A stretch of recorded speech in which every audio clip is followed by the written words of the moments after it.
of 6.5 million USD under its crisis reserve facility, which is created to respond to unforeseen and urgent requests that need rapid response, guided by the Peace and Security Council of the African Union.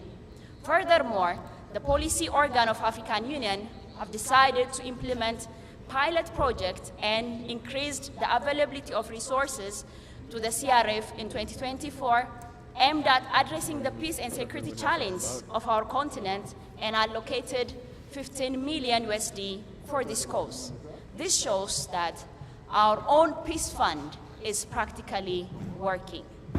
As part of our enhanced resource mobilization strategy, we have started engaging with African private sector, multilateral institutions, corporates, state-owned enterprises, philanthropies, foundations, and high net worth individuals, as well as billionaires that we have in our continent. Our efforts will continue and will reach out to as many stakeholders as possible to be able to raise the resources that we need to manage our peace-related issues by ourselves. We aim to scale up this initiative to global multilateral companies, our global partners, and other friends of Africa.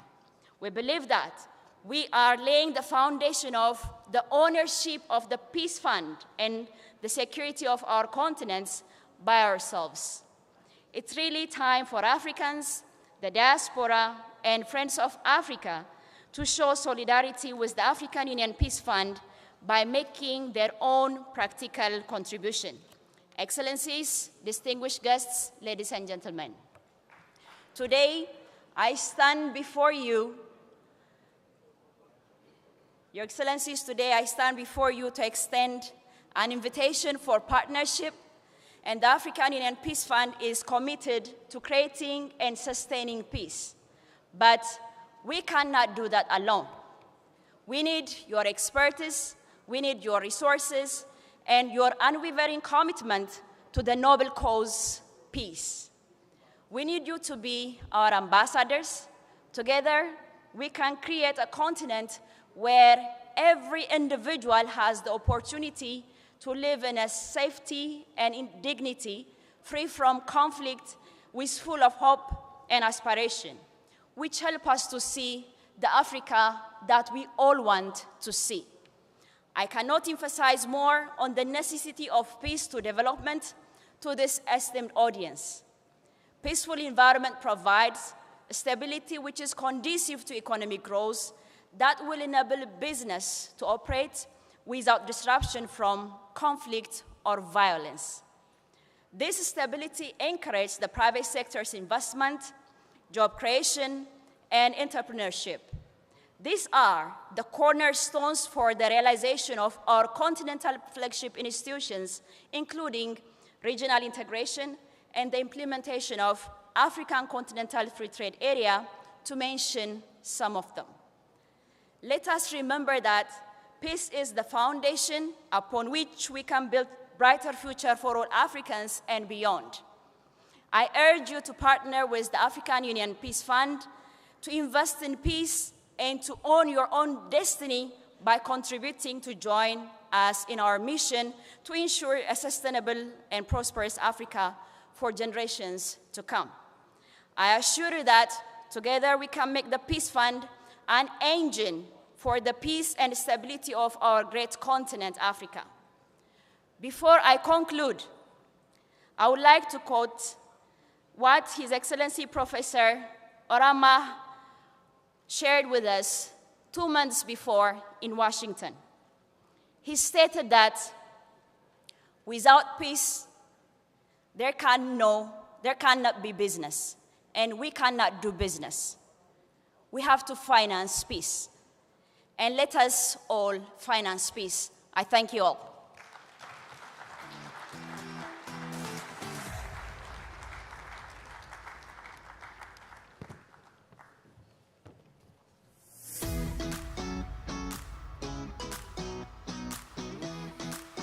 Thank you very much, the Director of the Peace Fund Secretariat of the African Union. And now we've got some business to do. As I said, we don't just talk the talk, we walk the walk at the AAM. I would like to first actually acknowledge the presence, I want you to acknowledge the presence of the Honorable Philip Davis, the Prime Minister of the beautiful country that is Bahamas.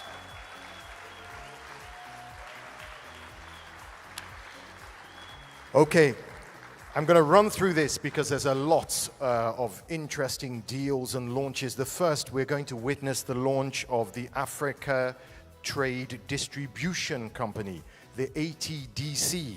Now that's Afreximbank in collaboration with the AFCFTA Secretariat and Arise IPP have agreed to establish the Africa Trade and Distribution Company, ATDC, which will have operating branches at the national level. Now, the ATDC will provide market intelligence, aggregates, and distribute raw materials and processed products, starting from the Arise IP industrial zones, and then adding products from third parties to take them finally to market under the AFCFTA, as well as to the global markets.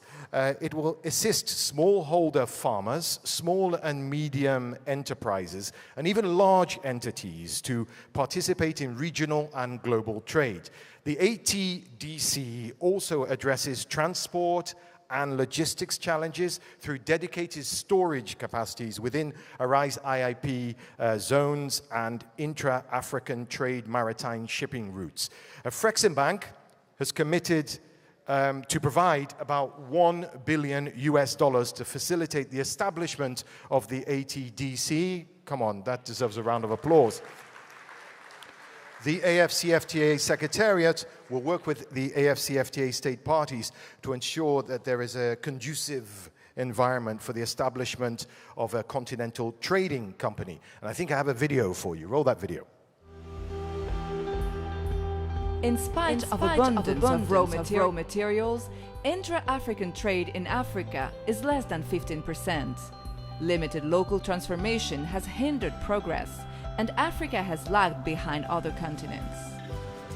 To take advantage of the massive opportunity offered by the African Continental Free Trade Agreement, Arise IIP, Afreximbank, and the AFCFTA Secretariat are creating the African Trade and Distribution Company, which will have operating branches at the national level. ATDC is an integrated Pan-African platform that provides market intelligence, aggregates, and distributes raw materials and processed products, starting from Arise IIP industrial zones and then adding products from third parties and take them to final markets under the AFCFTA as well as to the global market. It will assist smallholder farmers, small and medium enterprises, and even large entities to participate in regional and global trade. ATDC also addresses logistic challenges through dedicated storage capacities within Arise IIP zones, a Pan-African shipping line service, and two-way transportation of goods is expected to reduce the transportation costs. Afreximbank has committed to provide about $1 billion to facilitate the establishment of the ATDC. The AFCFTA Secretariat will work with the AFCFTA state parties to ensure that there is a conducive environment for the establishment of a continental trading company. From cashews to soybeans, from textiles to timber, ATDC will drive local value addition and reduce dependency on costly imports. In Benin and Togo, soybeans and cashew are being transformed into high-value exports. Soya meal and oil from these countries are now already being exported across Africa, creating new economic opportunities. In Gabon, the timber sector is now industrialized and positioning Gabon as a major exporter of processed timber products, not only to international markets, but also to countries like Republic of Congo, Chad, Togo, and Nigeria. To further boost intra-African trade, ATDC provides essential support through working capital and logistics solutions, empowering local businesses to thrive. ATDC aims to have a Pan-African reach, distributing goods in 15+ African markets to start with. At maturity, ATDC will have a truly Pan-African coverage in terms of both sourcing and distribution. Additionally, the emergence of intra-African trade offers several benefits, from lowered working capital, with shorter supply chain routes to reduce price volatility, with intra-African trade reducing exposure to foreign markets and associated volatility. Join ATDC and our network of allies in shaping the future of African trade. Together, we're building a more prosperous and interconnected Africa. Our journey to transform African trade starts now. It's happening here. It's happening. It is now happening.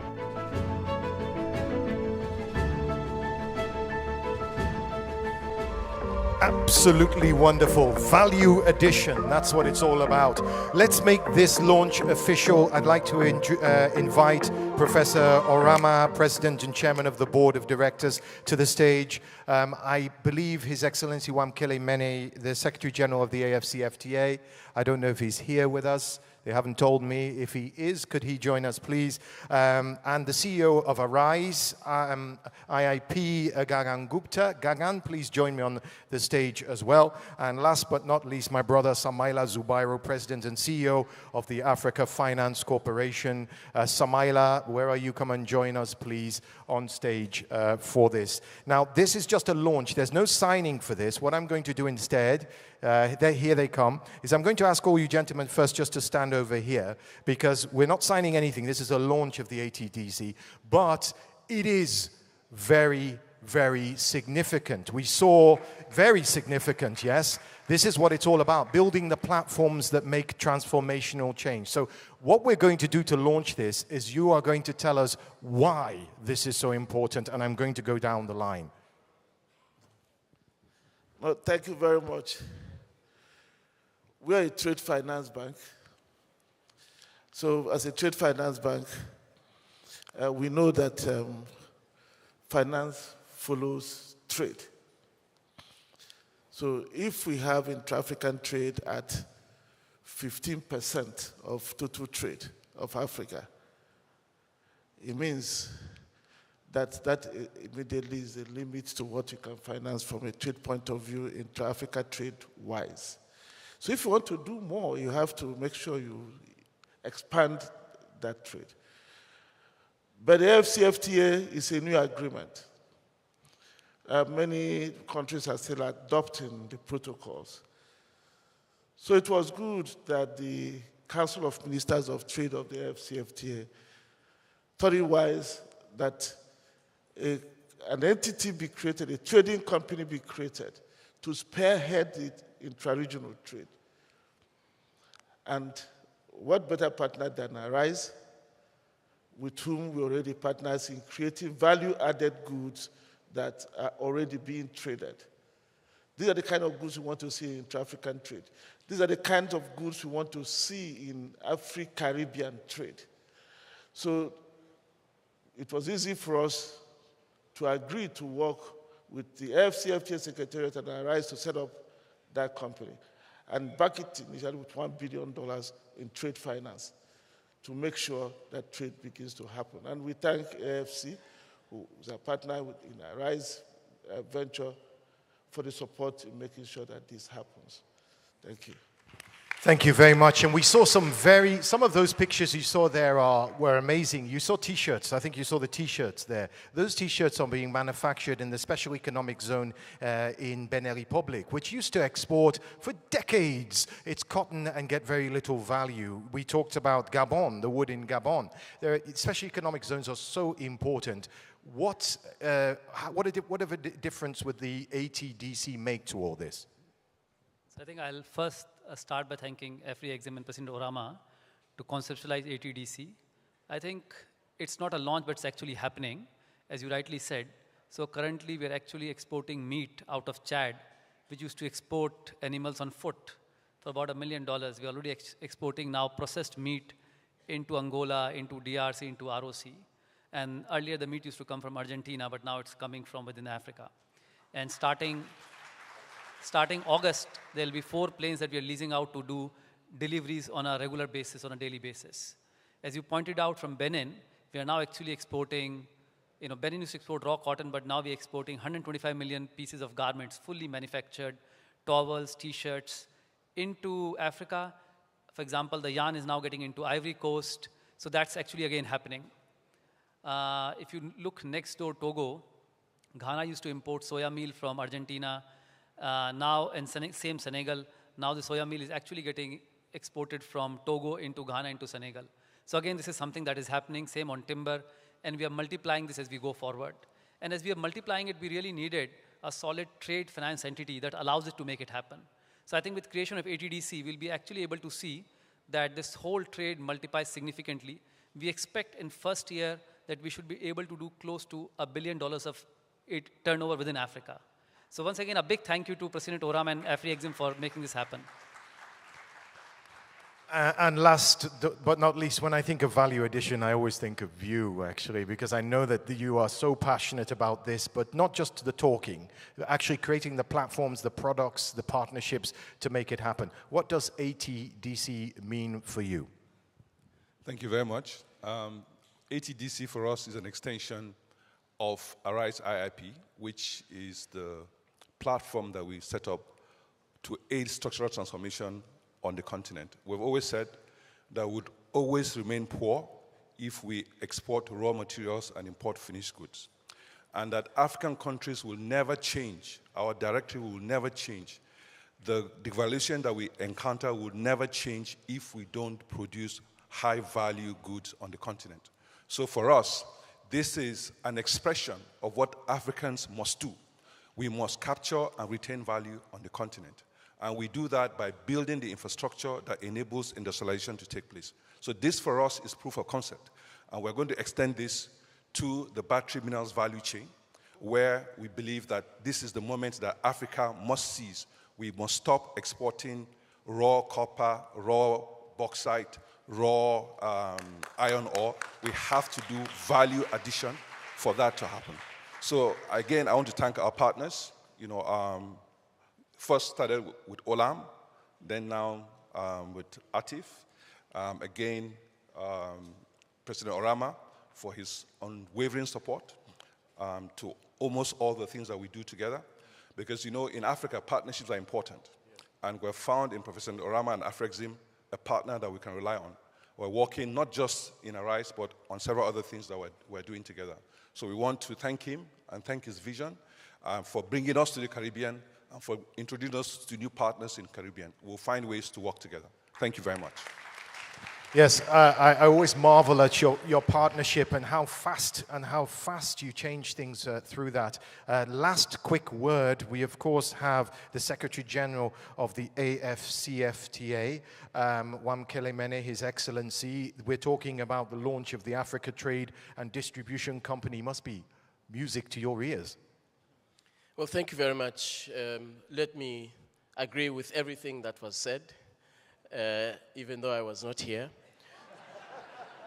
We have an ambition to make sure that we see commercially meaningful trade on the African continent, smallholder farmers, small medium enterprises, that they are able to access markets which they otherwise would not be able to access if the tools that we are presenting here were not available at their disposal.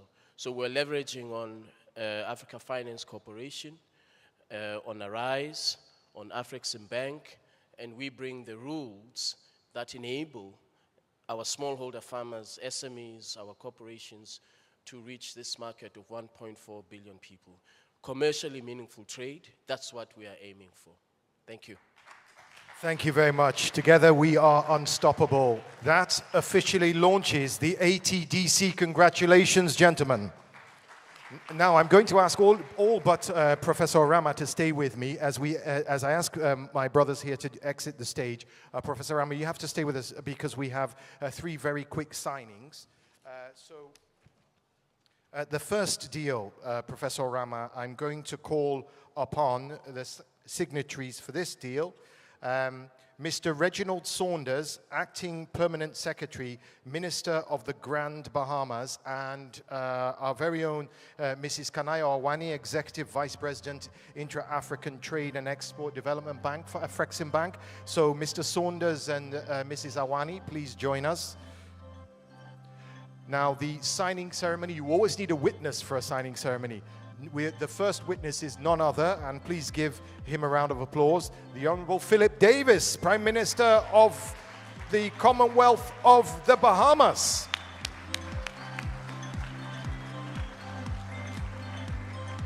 And finally, the Honorable Ginger Moxie, Minister for Grand Bahama.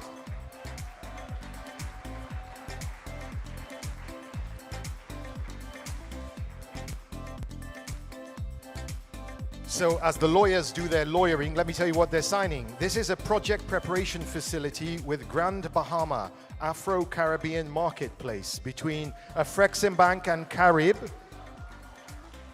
The project aptly captures the theme of this annual meeting, that is owning our destiny, economic prosperity on the platform of global Africa, because it entails the development of the AfriCaribbean marketplace. The project involves the revitalization of the grounds of the former International Bazaar and Royal Oasis Tower and Casino in Freeport. That's getting a woo! Grand Bahama Islands into an Afri-Caribbean marketplace whose focus will be on forging and fostering African and Caribbean partnerships. Well, once it's implemented, the Afro-Caribbean marketplace will become the gateway to the Caribbean and become the signature destination in the world where you can get a taste of Africa and a taste of the Caribbean. Once implemented, the project will enhance trade, investment, and connectivity between Africa and the Caribbean. The project is estimated to bring on-stream investments of $50 million. It has been signed. Congratulations to both parties.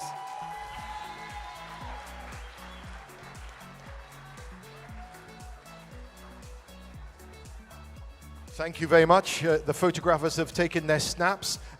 Everyone, I think I'm going to ask everyone to vacate the stage except my sister Kanayo. You have more to do, and unless you want to stay and witness this next one. We have another deal, the post-approval term sheet with Bahamas Development Bank, Ministry of Finance.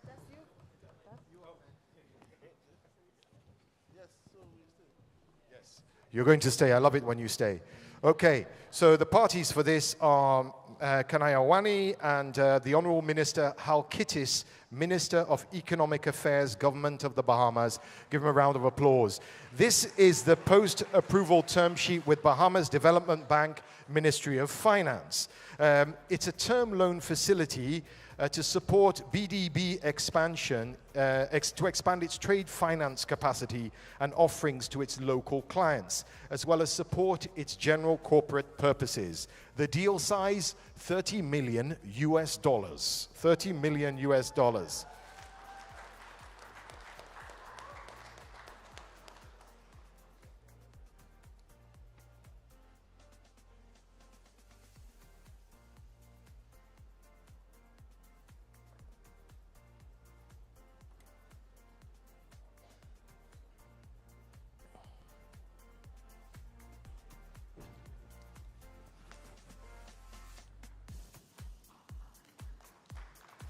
Congratulations to both parties. So I'm going to need witnesses for this next one because it's two very big ones, actually, very, very big ones. These are between Afreximbank and the Maloney Group, which is the Hyatt Hotel, and the Rock Hard Distribution Maloney Group. So for that, I would invite Gwen Mwaba, who's our Director and Global Head Trade Finance for Afreximbank, please, to come and join us. And Mark Maloney, who is the Executive Chairman of the Maloney Group. These are two deals, actually, very significant deals for both of them. Here comes Mark, my namesake, Mark Maloney. Mark, yes. Gwen Mwaba is signing, and I think, Kanayo, you are witnessing for this one. You can save your pen hand because you have a lot more things to sign. So Gwen Mwaba is the Director and Global Head of Trade Finance at Afreximbank. You're going to be signing for Afreximbank. Mark Maloney is the executive chairman of the Maloney Group. Is there a lawyer in the house? A lawyer with Mark is signing. Mark is signing, so yes, you have to stand here, Mark. That's the pen. They will bring you a document, I hope, shortly. In the meantime, I can tell you a story. We can sing a song. Yeah. Well, lawyers are fast normally. No? Are we not doing this one? He's coming. Okay. The ink is drying apparently on these documents. Once again, this is two deals actually. As I said, the Maloney Group is the Hyatt Hotel and Rock Hard Distribution. And deal one, I think you've got 4 documents to sign, right? So let's talk about deal one that you're signing first of all. The one you're signing now is for 90 million. I said 90, I didn't say 19. 90 million US dollars. And it's a facility to finance the construction of the Hyatt Hotel in Barbados. Yes. Where is PM Mia Motley? You should be standing here behind. We need you. From the Global Head of Trade Finance at Afreximbank. Mark, you're smiling. Yeah. That's right. This has to be done properly. You have to sign both of them.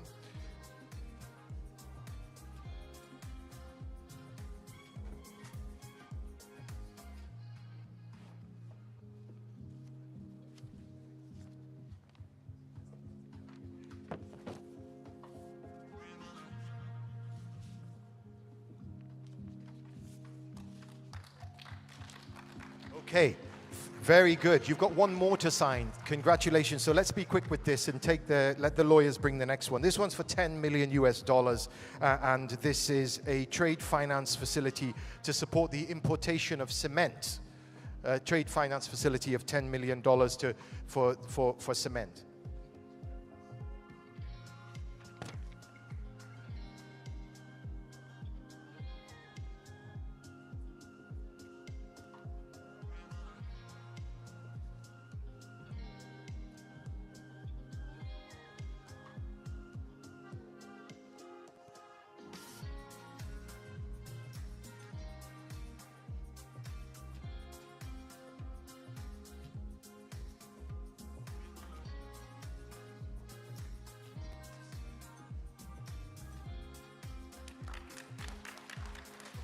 So this is quite a significant one, President Orama is telling me, because we're talking about Afro-Caribbean trade, and we're talking about this cement. But why is this so significant? Yeah, thank you very much. This is very, very, very significant, and thank Mark for it. This is an example of the kind of changes we'll be seeing in the coming days, weeks, months, and years.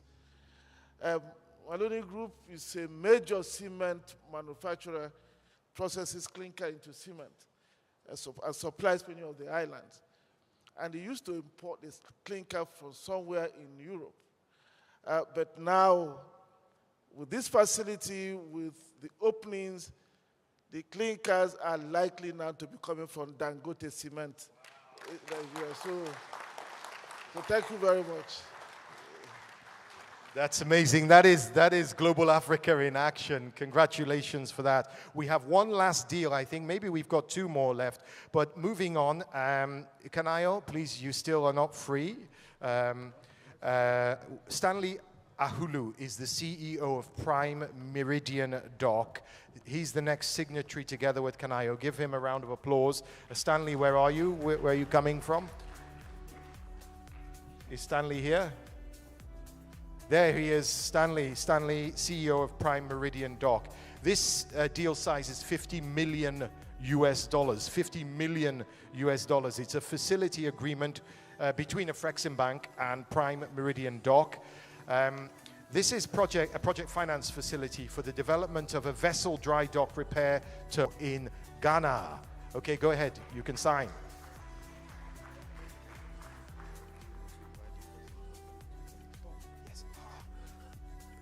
Your Excellency, the President of Ghana, His Excellency President Akufo-Addo is here. Wow, wonderful. We're talking about your magnificent country here. And he's going to be our star witness,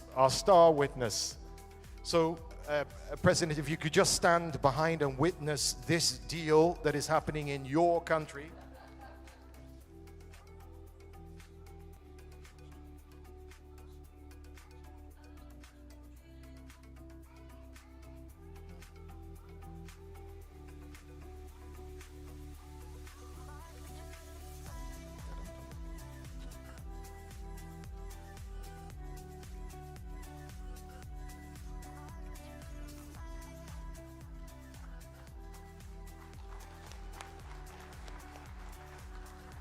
Congratulations to all parties there. One last thing to do, which is not a signing deal, such. It's an exchange, and that is a proposed $500 million sovereign facility for the Cooperative Republic of Guyana. And for that, please give a warm welcome to the President of Guyana, Ifran Ali, as he takes the stage.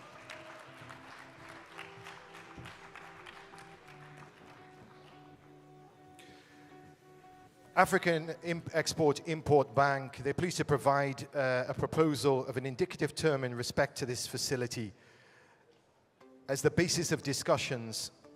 And now this is between the borrower, of course, would be the Cooperative Republic of Guyana, acting through the Ministry of Finance, and the lead arranger, the African Export-Import Bank. Congratulations, Mr. President. Congratulations, Mr. President.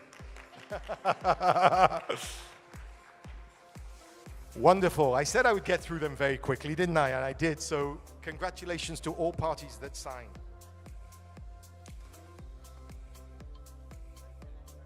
Yes, you're all free to go now. One more round of applause, please, for all our signatories. If I could get somebody to take that, I think we need to change the chair, so give us a moment while we move some furniture around.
Please stay with us. We have a little bit more before we go to lunch. The program is not over, so all those people, we're going to lock the doors if you try to leave. So please take a seat because we have way more in the program before we break for lunch. We've got a very interesting panel for you now. There's a French speaker in this panel, so for those of you who need headsets, please grab a headset for this. Channel 1 is English, channel 2 is French, 3 is Portuguese, and 4 is Arabic. So grab a headset because one of the panelists will be speaking in French if you do not understand French.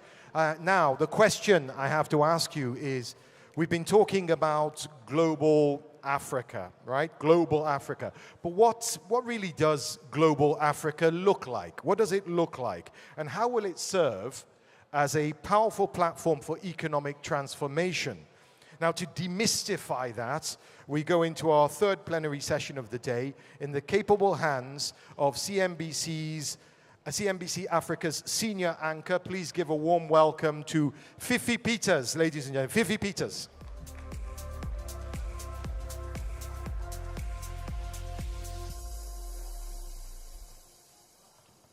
Was that welcome warm? Was that warm?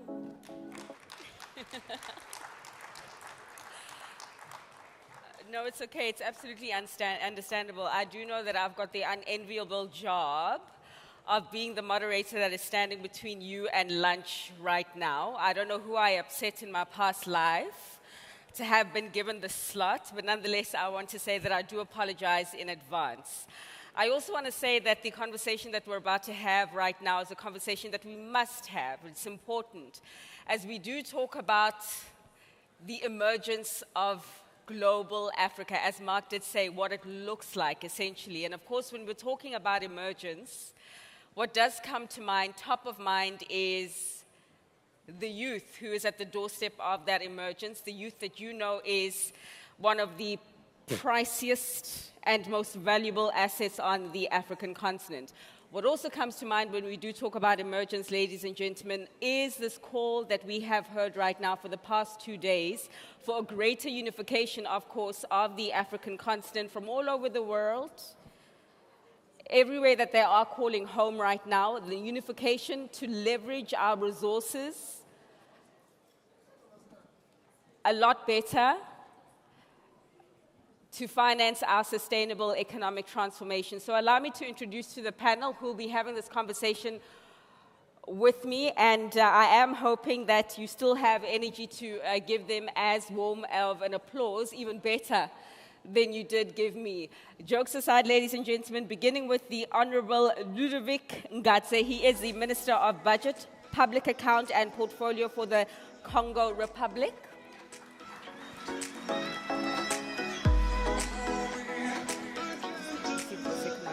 We have Honorable Michael Brian Halkitis. He's the Minister of Economic Affairs for the Bahamas, also joining us.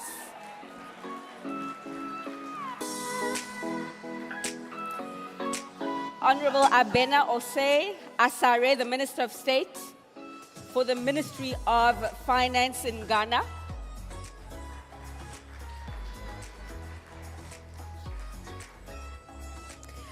Mrs. Arunma Ote, Executive in Residence and Member, Global Leadership Council, SAID Business School, University of Oxford.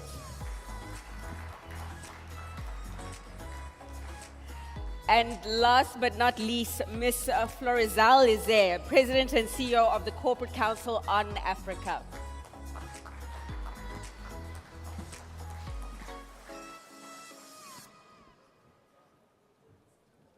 Come through.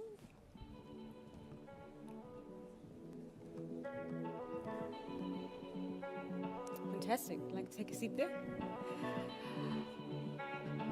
Don't forget to please put on your translators, your headsets on your phone, and otherwise all protocol observed.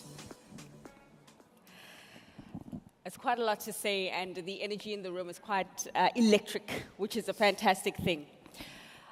I would like to begin with the ministers and the various representatives from the public office from the African continent. Just as we are talking about the strengthening of this emergence of global Africa, and as you are seeing a funding pool that's different from the funding pool that you have right now, just given where our economies do find themselves right now and the budget constraints that a lot of economies across the continent are experiencing, how are you seeing the potential of global Africa and the strengthening of it in helping you finance some of your economic transformation needs? And Minister Ngatse, I'd like to begin with you, sir.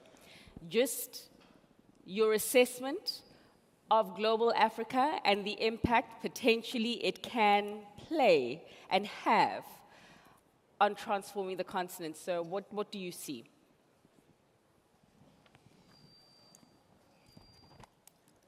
Merci beaucoup. On m'entend? Je parle en français, je ne sais pas si chacun peut mettre son écouteur. Voilà, je remercie d'abord les autorités du Bahamas. C'est la première fois que je mets le pied en Amérique latine. J'ai découvert en arrivant que ce pays était majoritairement noir. C'est vraiment une découverte pour moi. Je pense que je suis ici aussi en Afrique parce que j'ai vu que c'était des terres plutôt africaines. Je remercie la banque pour cette initiative. et ce n'est pas la première, je sais qu'ils apportent énormément dans le financement des économies africaines. Pour répondre à votre question, je suis donc ministre du budget du Congo. Je comprends mieux l'importance de cette initiative de la banque qui vient en réalité donner une touche réellement africaine du financement de la transformation des économies africaines. En réalité, nous avons des banques multilatérales que sont la Banque mondiale, le Fonds monétaire, la Banque africaine de développement, qui ont un prisme à elles. Et la banque Afreximbank est une banque d'abord africaine qui travaille avec les Africains et dans une conception africaine. C'est comme ça que nous, Congo, en tant que pays fondateur de la banque, pensons le rôle de cette banque. Et je suis très fier donc des autorités de la banque, de leur leadership et de ce qu'ils sont en train de faire pour assister les économies africaines à combler les gaps de financement qu'il y a vis-à-vis des critères qui nous sont imposés par le système international. C'est vraiment ça la réalité de cette banque, qui est en réalité une banque qui joue un autre rôle autre que celui joué par les banques multilatérales. Et j'en cite pour preuve tous les grands financements qu'ils ont apportés, notamment à mon pays. On est engagé vis-à-vis de la banque à plus d'un demi-milliard de dollars, un demi-milliard de dollars, ce qui est important.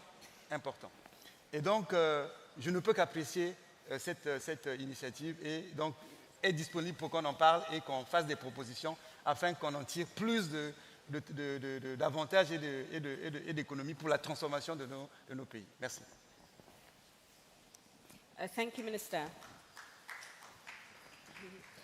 I can say, in as much as you came to the Caribbean for the first time and you didn't realize that there were as many black people as you did see, I came to the Caribbean and I surprised the taxi driver who drove me to the hotel, who said that when he thought of Africans, similar to what Ms. Viola Davis was saying yesterday, he thought that we still walk around in spears and we live with, lions in our backyard and thereof. I suppose it definitely does speak to the importance of us being more acquainted with one another in terms of platforms like this and beyond. Coming to you, Honorable Asare, ma'am, how are you seeing the opportunity of global Africa and how best to leverage it to drive sustainable transformation in Ghana? For me, I think we should use the tools that we have. We are blessed with so many tools.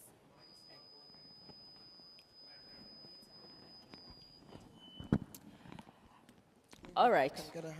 Can we test that again? Is it working? Not as yet.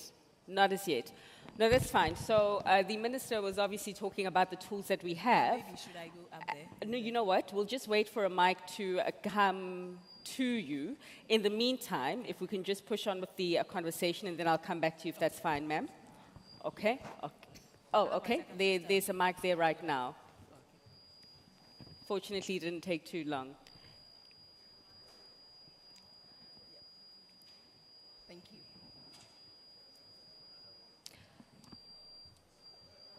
Hello. It's still not working. This is also not working. There you go. I can hear myself. There you go. Yes, there you go. it's working. What I'm saying is that I think we should use the tools that we have. As Africans, we have lots of tools. One, we have the policies in there that works for us. We have our trade policies, like the AfCFTA. What are we doing with it? How can we implement it to make sure we get the benefits that we have? As Africans, we have 60% of the arable land in the world. What are we doing with what we have to make sure we produce food for the whole world, and then we start exporting food from Africa? As Africans, we have the youthful population on our side. What are we doing to make sure we harness the youthful population to make sure they work for us, to bring us together and also to transform our economy? As Africans, we have the natural resources. How are we harnessing on these natural resources to bring in more revenue for us? Yesterday, I listened to Alhaji Aliko Dangote, and he said that, look here, nobody is going to come in and bring investment to your country. It is us. We will have to come together, agree on what we really want to do, and that is what will attract the investors to come to us. So we have many tools, and then we should use these tools to work for us positively globally. Ms. Harunma, the Minister touching on a few thoughts that are also quite close to your heart in terms of the importance of the youth and how to better leverage the youth, but also the importance of the resources, as she said, the tools that we already have and how to maximize what's already in our garden, as it were. Maybe perhaps just expatiate for the benefit of the audience. But maybe you should permit me just to say a big thank you to the Afreximbank, because I do think that this concept of global Africa is probably what will finally unleash the potential of everybody of African origin, whether you live in Africa, you live in the Caribbean, or you live in any of the diaspora communities. And I say that because if you listen to the themes over the last 1.5 days, everyone has pointed to some of why Afreximbank is succeeding. And this morning I thought, what should I call it? I call it the 3 M's. The M of changing the mindset. And that changing of mindset means that we are in the driver's seat, everybody of African origin. We make the choices about the path forward. The second speaks to what the Minister talked about, is basically more effectively managing our resources. Everyone, I think yesterday someone said we have 40% of the world's gold, we have 90% of the world's platinum, we have 1/3 of the critical mineral resources. And I say to myself, so why is DRC's GDP $64 billion and the market cap of Apple is $3.3 trillion? That needs to change. And that will change if we start doing at scale what Afreximbank's been leading on. But I actually do think that we have wealth, natural resources, but our most important wealth is actually our young people. 40% of the youth by 2030 come from Africa. And the youth is important because they're the resources of today, they're the resources of the future. They're open-minded, they're creative. Most that come from Africa are entrepreneurial, and they're excited about possibilities. They're able to innovate in ways that we haven't innovated before. And Africa has enormous amounts of young people. The Caribbean has enormous amounts of young people. But I think it was the former vice chair of the Federal Reserve who said, we need to invest in our young people. Mm-hmm. So education is critical. And we have some very, very good models coming out of the continent. So UM6P, which is Mohammed VI Polytechnic in Morocco, focuses on experiential learning, focuses on making sure that we're creating entrepreneurs, that we're focusing on sectors that are important to the continent. Afreximbank University in Nigeria does exactly the same. So we need to make sure that we're investing in our youth so that they can help us with success today and help us with success tomorrow. For me, also important is a theme that I've heard across board, which is it's all about execution. I often say to people, people say culture eats strategy for breakfast. I say execution eats strategy for breakfast, lunch, and dinner. And what the Afreximbank has been able to combine, and thanks to Professor Rama, is leadership in terms of vision, leadership in terms of execution. Because we're past the time where we should be focused on ideas. It's basically how do you implement those ideas. The fact that we're here today having the first annual meetings of the Afreximbank and people making deals, we had the deals that were being announced just before we came on board, is action and not words. Yes? That echoes the sentiments that were expressed by one of the speakers yesterday. I mean, just to paraphrase what he did say in terms of the biggest gap that Africa has right now is the gap between talking and acting. So when you talk about execution, essentially eating everything else for breakfast, lunch, and supper, But going back to Global Africa, Sorry, I forgot to tell you about my third one is about money. And I love the Which deals makes the that were world go announced. round. Oh, absolutely. I mean, money is important. And Afreximbank has I think it was the Vice President for Legal Services who made the point about how they tapped into central bank reserves. We've got $2.2 trillion of money on the African continent, and most of it is investing in US treasuries when we've got some serious business opportunities that have high returns that we should be investing in. And Afreximbank has also set the example as to how we can invest in ourselves. Because if you're not investing in yourselves, how are you going to encourage others to come and invest in you? So mindset, management, and money. And while I appreciate the strength of the conversations that we're having right now in terms of the importance of Africa fixing and shaping the continent in the manner that it wants to see, it is about partnership and collaboration, and it cannot be to the exclusion of the private sector. Florizel, which is where you come in, ma'am. You flew a whole host of Africans recently to Dallas, Texas. It was a very, very long way for us to go, but we went there. And what was encouraging to see was the amount of Africans that did turn up there, looking to explore and to better leverage opportunities in the US markets, and the amount of US investors who were there, who were also looking to better explore and leverage opportunities in the African continent. Your view of global Africa, ma'am, and how it can further be accelerated for private sector participation. A great panel to be on, talking about global Africa and what that means both for Africans and for its partners. And at Corporate Council on Africa, we for more than 30 years have been driving the U.S.-Africa trade, investment, and business relationship, bringing together heads of state from Africa, as we did in Dallas, Texas a few weeks ago, 6 African heads of state, cabinet members from the Biden-Harris administration, heads of key agencies like the U.S. Export-Import Bank, and bringing in over 1,000 U.S. and African CEOs and senior corporate executives to talk about what we need to do next.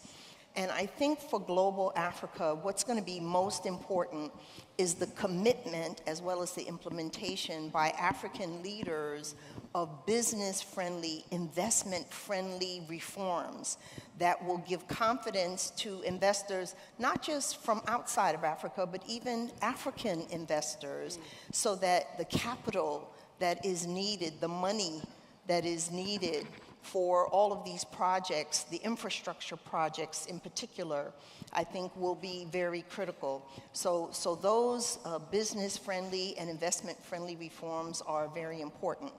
I think we also need to tap into some things that are possible both on the continent as well as in your partner countries like the US, and I want to use 2 examples. One is the African Continental Free Trade Area now offers the largest free trade market that's been established since the World Trade Organization.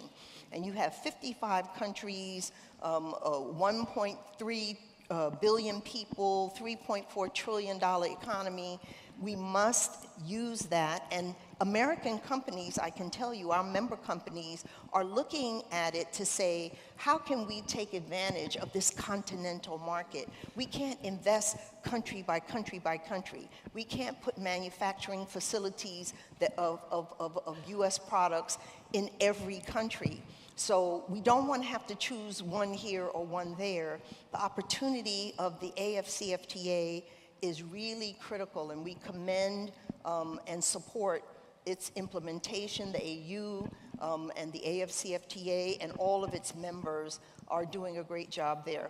On the US side, I wanted to talk about tapping into global Africa vis-a-vis the diaspora, and in particular the African American population.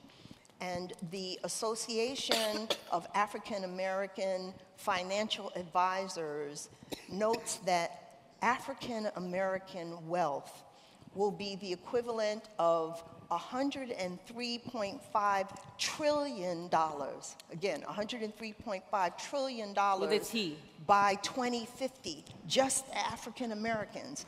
So if we can tap into that, if we can leverage that and create the opportunities on the continent where they're looking, where can we invest our money? Where can we invest into our heritage? And you'll find a lot of African Americans, not just the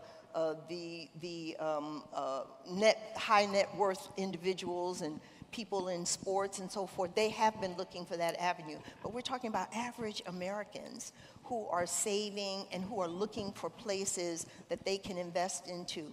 And what would be better than having African Americans with that $103 trillion of worth investing in infrastructure in Africa. Sure. And so this is where we have to look at both what the continent is doing and offering, as well as what its partners like the U.S. can offer, particularly the diaspora. We are a part of global Africa.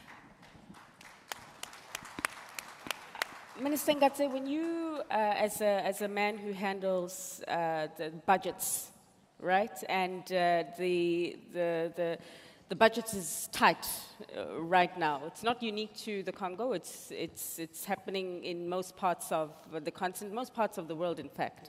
And you hear about untapped potential of resources of wealth, i.e., an example, the wealth of Americans and the growth rate there that we potentially see. And you hear about the wealth even or untapped resources that do sit in reserves of central banks. What does that say to you, sir, about opportunity and how to unlock it? Merci beaucoup. Non, mais en fait, ce que vient de dire Madame nous impose des challenges, des défis pour l'avenir, en ce sens que pour être attractif, l'Afrique doit d'abord se transformer son mental, son économie, afin que les autres la voient autrement, autre que ce qu'elles sont en train de voir aujourd'hui. Ce qui veut dire que nous devons relever les défis de la collecte de l'épargne sur le plan économique pour la mettre dans les banques, financer notre propre développement. Nous devons mieux former nos enfants pour qu'ils soient dans le monde d'aujourd'hui et créer de la richesse. Nous devons aussi être ouverts, donc améliorer le doing business de nos pays pour être attractifs. Mais ce qui est encore plus... et un grand défi pour nous, c'est quoi? C'est que l'Afrique, c'est en réalité la prochaine terre de développement du monde. Et nous n'en avons pas suffisamment conscience aujourd'hui parce que les défis tels que ceux mentionnés et les opportunités que nous offre notre mobilisation à travers des initiatives telles que celle de Afreximbank sont encore embryonnaires, alors que les besoins sont énormes. Ça veut dire que quoi? Ça veut dire que nous devons continuer et surtout soutenir ceux qui ont la volonté de proposer ces défis.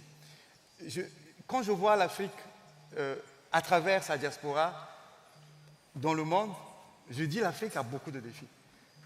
Je parlais tout à l'heure en backstage avec vous sur ce qui se passe en Amérique latine, notamment en Haïti. Haïti, c'est le premier pays noir à être indépendant. Aujourd'hui, nous avons tout un continent noir riche. Je suis ministre du budget, je ne dis pas que mon pays est riche, mais je dis qu'on peut faire quelque chose. Si, à travers des initiatives telles que celles que nous avons aujourd'hui avec Afreximbank, on peut dire, bon, on crée un petit fonds, Afrexim apporte $1 million, par exemple, et chaque pays africain, sur les 54, apporte un demi-million, au minimum pour les plus petits, et les plus grands, plus qu'ils peuvent apporter. Je pense qu'on aura fait quelque chose, non fût-ce que pour aider, par exemple, Haïti, à relever le défi de remettre les enfants à l'école. Parce que quand vous suivez la télé, Port-au-Prince est quasiment, je veux dire, ne fonctionne pas à 2/3. Il n'y a qu'une partie qui est libre. Donc, ce sont tous ces défis-là que nous pourrons relever demain si nous sommes mieux rassemblés et si nous voyons avec optimisme notre avenir. D'abord, en relevant les défis qui s'imposent à nous, à savoir transformer notre propre vie, c'est-à-dire améliorer les conditions de vie pour nos populations, d'abord en formant les gens, en mobilisant l'épargne qui est importante. Moi, je suis ministre du budget. Quand je vois tout l'argent qu'on a pu relever, qu'on a pu retirer de nos propres marchés sur les 4 dernières années, ça dépasse 5 à 6 fois plus que ce qu'on attendait des partenaires. Cet argent existe partout en Afrique, mais il est dans les poches des gens, il est dans les maisons, à la maison.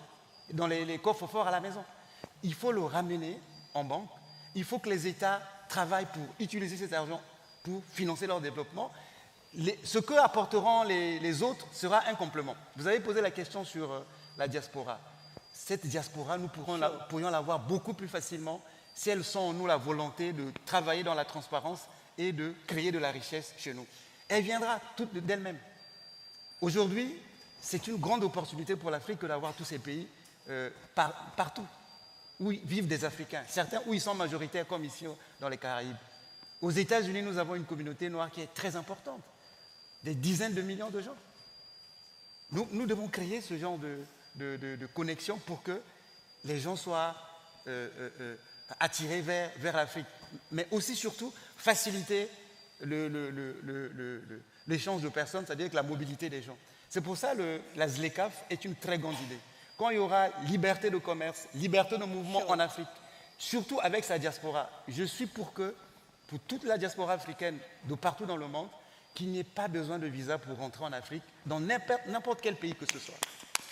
Ce serait déjà ça. Si un Américain, si un Caribéen peut venir au Congo, aller en RDC, aller en Afrique du Sud, aller au Cameroun, aller au Ghana, au Nigeria, aller en Égypte, sans visa, ils viendront tout seuls.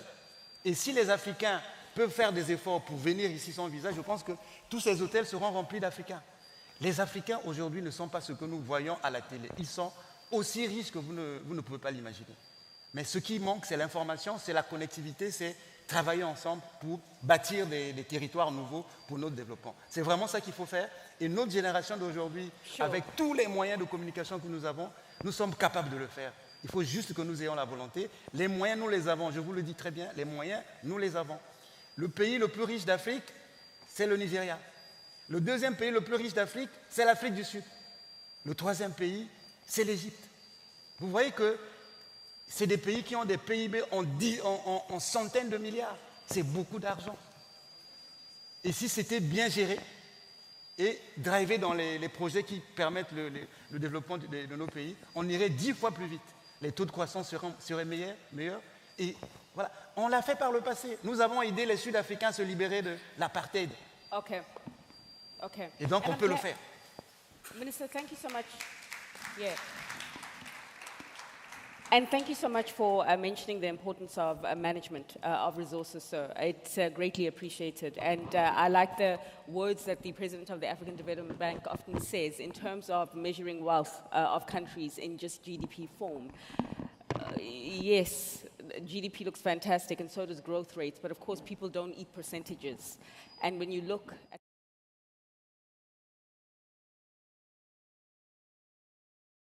it's not commensurate to the wealth that we see at the headline level. Minister Sarah, time is up, ma'am.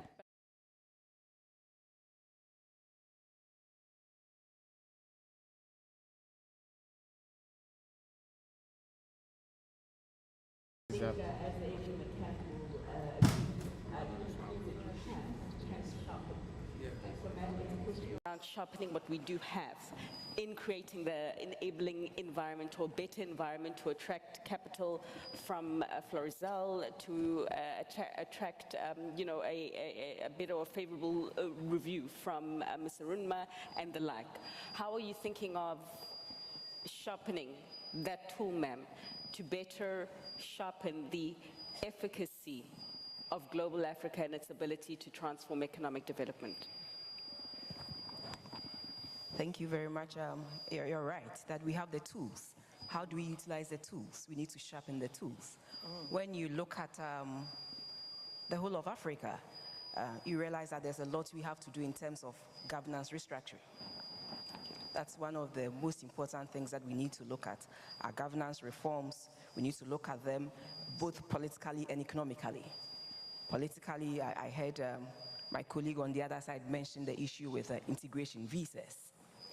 Yesterday, one speaker said, to go around Africa, you need more than 35 visas to go around. This does not improve our integration and our transformation purposes. And that was Alika Dangote, so if you can imagine, yeah, it was Dangote. Richard Mann, Yes, 35 saying visas, that how much the rest you of need us? 35 visas to go around Africa, and I don't think that is the best to promote integration and sharpen the tools. So we need to look at that.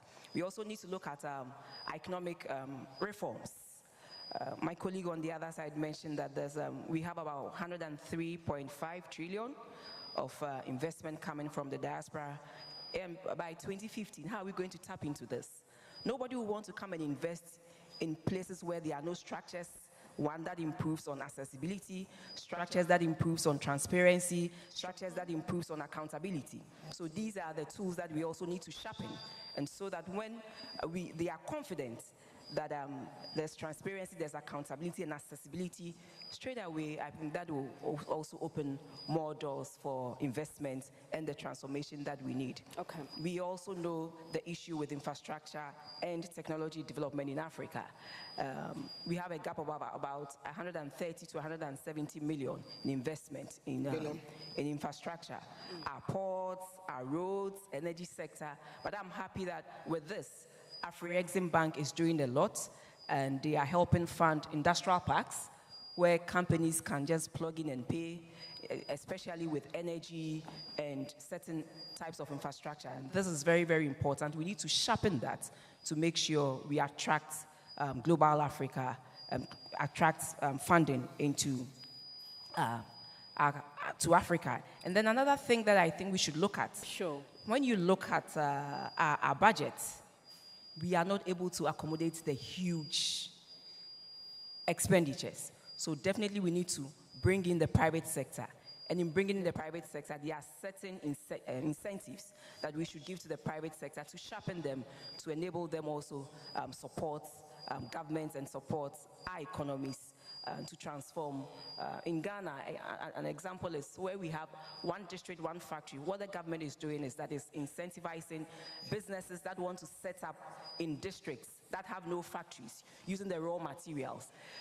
We come in with some form of tax waivers in terms of your tools and your working capital.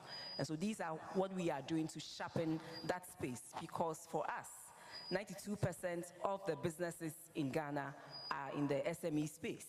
And that SME space also contributes about 70% of our GDP. And so if you want to sharpen that and improve upon economic transformation, then we should look at the SME space as well and see how best we can support. And those and many more, ma'am. And I know that you can tell us a whole lot more in terms of the contributions. I just am mindful of time, but I don't the honesty that yourself and your representative from Congo, ma'am, have displayed in mentioning the importance of management, sound management of resources and good governance in helping to contribute to this environment that allows capital to flow and feel free and at home in Africa. We're going to have to leave it there for now. Okay. Many more conversations will continue, of course. Thank you. But ladies and gentlemen, please help me thank my esteemed panelists for their contribution.